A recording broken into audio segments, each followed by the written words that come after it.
युद्ध का परिणाम ही बदल दिया था। मेजर सोमनाथ शर्मा के बाएं हाथ में फ्रैक्चर होने के बावजूद वे युद्ध लड़े और हमें विजय दिलाया। सोमनाथ शर्मा का जीवन। सोमनाथ शर्मा के पिता आर्मी में डॉक्टर थे। उनके पिता अमरनाथ एवं माता सरस्वती से वे बहुत ही प्रभावित हुए। उनके मामा जी भी रेजिमेंट में मेजर थे, तो वे अपने मामा के जैसे बनना चाहते थे। उनके मामा दत्ता जी राय शर्मा का निधन अचानक ही युद्ध में हो गया था, जिससे वे और भी आक्रोशित हो गए थे पाकिस्तान के खिलाफ। उन्होंने बचपन से ही आर्मी में जाने का फैसला कर लिया था। मेजर सोमनाथ शर्मा का सेना में प्रवेश। मेजर सोमनाथ शर्मा शुरू से ही एक प्रतिभावान और गुणवान छात्र थे, तो उनकी इस गुणवत्ता को देखते हुए उनके पिता ने उन्हें आर्मी स्कूल में डाला और धीरे धीरे वे इसी चरण के साथ आगे बढ़ते रहे और अंत में 21 फरवरी को वो दिन आया जब उन्हें आर्मी में जाने का मौका मिला। भारत पाकिस्तान युद्ध। जब भारत और पाकिस्तान का विभाजन हुआ, तब अक्टूबर और नवंबर में पाकिस्तान ने श्रीनगर में स्थित हवाई अड्डे पर कब्जा करने का निर्णय लिया।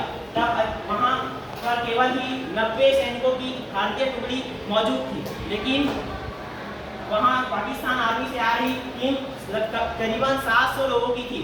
तो मेजर सोमनाथ शर्मा ने अपने धैर्य और अपने साहस के बल पर उनसे लड़ने की कोशिश की और लगभग 200 आदमी पाकिस्तानी सेनाओं को मार गिराया और इस प्रकार से वे पाकिस्तानी आर्मी को हराकर श्रीनगर में स्थित हवाई अड्डे को बचा लिया। और इसी युद्ध के दौरान उनकी छाती में गोली लगने से उनकी मृत्यु हो गई।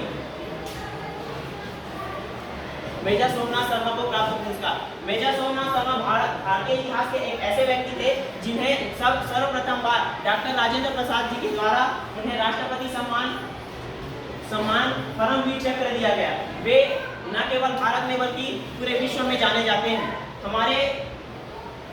हमारे बीच ऐसे कई योद्धा उपस्थित होते हैं जिनकी प्रतिभा तो अच्छी होती है, लेकिन वे इस सम्मान को पाने में असमर्थ होते हैं। लेकिन उनकी साहस, उनके धैर्य, उनके बलिदान को देखते हुए भारत सरकार को यह निर्णय लेना पड़ा और उन्हें परमवीर चक्र से सम्मानित किया। अंतिम शब्द। मेजर सोमनाथ शर्मा एक बहुत ही साहसी और वीर योद्धा थे। तो उन्होंने अपने रेजिमेंट में उपस्थित सभी सैनिकों का हौसला बढ़ाने के लिए अनेक शब्दों का प्रयोग किया। वे कहते थे कि दुश्मन हमसे केवल 50 गज दूरी पर है, लेकिन जब तक हमारे सांस चलते रहेंगे तब तक हमारे रक्त में, हमारे शरीर में उपस्थित एक एक बूंद तक हम लड़ेंगे। और अंत में यही हुआ कि पाकिस्तान हार गया और भारत जीत गया। सोमनाथ शर्मा से हम क्या सीखते हैं? सोमनाथ शर्मा विषम परिस्थितियों में होते हुए भी अपने रेजिमेंट का साथ नहीं छोड़ा और एक हाथ में फ्रैक्चर होने के बावजूद भी युद्ध लड़ा। इससे हम युवाओं को यह सीख मिलती है कि हमें अपने विषम परिस्थितियों में भी साहस और धैर्य के साथ काम लेना चाहिए। योजना की शुरुआत 2021 में GAP के द्वारा किया गया।